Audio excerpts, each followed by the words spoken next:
6 വയസ്സുകാരിയെ ട്രെയിനിൽ വെച്ച് അതിക്രൂരമായി പീഡിപ്പിച്ച ആൾ കൊല്ലം അയത്തിൽ ഗാന്ധിനഗർ വടക്കേതി താമസിക്കുന്ന സാനിഷാണ്.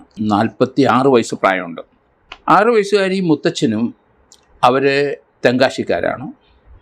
അവർ തെങ്കാശിയിൽ നിന്ന് എടത്വ പള്ളിയിലെ ആ നേർച്ചയ്ക്ക് വേണ്ടി വന്നു. പള്ളിയിൽ കഴിഞ്ഞിട്ട് മടങ്ങുകയായിരുന്നു. അത് പാലരി എക്സ്പ്രസ്സിൽ അവർ മടങ്ങിപ്പോവുകയായിരുന്നു. പാലരി എക്സ്പ്രസ് കൊല്ലത്ത് നിന്ന് ചെങ്കോട്ടയ്ക്ക് പാലരി എക്സ്പ്രസ് ഉണ്ട്. പലരും അതിൽ യാത്ര ചെയ്യുന്നത് കാണാം. ചെങ്കോട്ടയിൽ നിന്ന് ഇങ്ങോട്ട് കേരളത്തിലേക്ക് വരുന്നവരും പലരും പുല്ലൂർ വഴി അവരും കേരളത്തിലെ പല സ്ഥലങ്ങളിലും വന്നു പോകും. അതുകൊണ്ട് പാലരി എക്സ്പ്രസ്സിൽ എപ്പോഴും യാത്രക്കാരുണ്ടാവും. അവിടെ ഈ 6 വയസ്സുകാരിയും മുത്തച്ഛനും ട്രെയിനിലെ തറയിൽ കിടന്നുറങ്ങുകയായിരുന്നു. ആൾക്കാർ കുറവായിരുന്നു. രാത്രി ഒരു 1-1.5 മണിക്ക് ശേഷം മുത്തച്ഛൻ്റെ ഒപ്പം കിടന്ന 6 വയസ്സുകാരിയെ സനീഷ് എന്നയാൾ അവിടെ നിന്ന് എടുത്തുകൊണ്ട് അടുത്ത കമ്പാർട്ട്മെൻറ്റിൽ പോയി.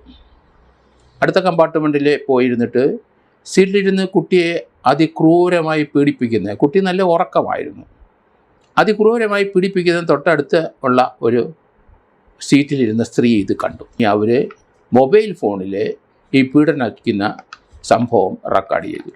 ആളെയും വ്യക്തമായി. ഉടൻ തന്നെ പോലീസിനെ അറിയിച്ച് പോലീസ് അയാളെ കസ്റ്റഡിയിലെടുത്തു. പെൺകുട്ടിയെ ഹോസ്പിറ്റലിൽ അയച്ചു. അതിക്രൂരമായ പീഡനമാണ് നടത്തിയത്. കൊല്ലം അയത്തിൽകാരനായ ഈ സാനിഷ് എന്ന് പറഞ്ഞ 46-കാരൻ അവിടെ പല കേസിനകത്തും പ്രതിയാണ്. ഇയാൾ ഈ കൊച്ചിനെ അതിക്രൂരമായി പീഡിപ്പിക്കുന്നത് ഉറക്കത്തിലാണെങ്കിലും മറ്റൊരു സീറ്റിലിരുന്ന അടുത്ത കമ്പാർട്ട്മെൻറ്റിൽ കൊണ്ടുപോയാണ് പീഡിപ്പിക്കുന്നത്. അവിടെയുള്ളൊരു സ്ത്രീയാണ് അത് കണ്ടത്. അവർക്ക് സംശയം തോന്നി. അവർ മൊബൈലിൽ പകർത്താനായിട്ട് ആ സ്ത്രീ ധൈര്യം കാണിച്ചു. ആ കുട്ടിയുടെ ജീവൻ രക്ഷിക്കാൻ സാധിച്ചത് അവരുടെ പ്രവൃത്തി മൂലം തന്നെയാണ്. അവർ ആ വിവരം പോലീസിനെ അറിയിച്ചു. അങ്ങനെ ഇയാളെ പിടിക്കുകയും ആ കുട്ടിയെ രക്ഷപ്പെടുത്തുകയും ചെയ്തു. ഇതുപോലെ പലരും രാത്രി കാലങ്ങളിൽ അറിയാം, തമിഴ്നാട്ടിൽ നിന്ന് പ്രത്യേകിച്ച് വരുന്നവരൊക്കെ പുണ്യസ്ഥലങ്ങളിലൊക്കെ പോയി ട്രെയിനിലെ തിരക്ക് കൂടുതലാണെങ്കിൽ തറയിൽ കിടന്നൊക്കെ ഉറങ്ങും. ഇത് മുത്തച്ഛനും കൊച്ചും കൂടെ തറയിൽ കിടന്ന് ഉറങ്ങിയെടുത്തുനിന്ന് കൊച്ചിനെ എടുത്തുകൊണ്ട് പോയി മുത്തച്ഛൻ അറിഞ്ഞില്ല. കാരണം യാത്രാക്ഷീണം എല്ലാം കാരണം ട്രെയിനിൽ കിടന്ന് ഉറങ്ങിപ്പോയി. രാത്രി 1-1.5 മണിക്കാണ് ഈ സംഭവം നടക്കുന്നത്. സ്ഥിരം കുറ്റവാളിയാണ് ഈ സാനിഷ് എന്ന് പറഞ്ഞ ആൾ. ഏതായാലും പോലീസ് അയാളെ കണ്ടെത്തി അയാളെ അറസ്റ്റ് ചെയ്തു. അവിടുത്തെ റെയിൽവേയിലെ SHO അവരുടെ പ്രവൃത്തി ഏതായാലും കൃത്യമായിരുന്നു. അവർ ആളെ ലൊക്കേറ്റ് ചെയ്ത് കണ്ടെത്തി. ഈ സംഭവം വലിയ വാർത്താ പ്രാധാന്യം ഉണ്ടായി. കാരണം ട്രെയിൻ യാത്രയിൽ പോലും സുരക്ഷിതത്വമില്ല എന്നല്ലേ വരുന്നത്. പ്രത്യേകിച്ച് കുഞ്ഞു കൊച്ചാണ് അതിന്. ട്രെയിൻ യാത്രയിലുണ്ടായ പല സംഭവങ്ങളും നമുക്കറിയാം. പല കൊലപാതകങ്ങളും നടന്ന് നമുക്കറിയാം. ട്രെയിനിൽ കമ്പാർട്ട്മെൻറ്റിൽ ഒറ്റയ്ക്കാകുമ്പം അവിടെ കയറി അവരെ പീഡിപ്പിക്കാൻ ശ്രമിക്കുന്നതും അങ്ങനെയൊക്കെയുള്ള കേസുകൾ ധാരാളം ഉണ്ടായിട്ടുണ്ട്.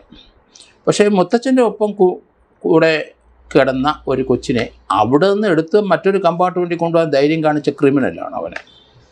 അയാളെ ഏതായാലും പോലീസ് അറസ്റ്റ്. ഇയാളെ ഈ കേസിനകത്ത് റേപ്പ് കേസാണ്.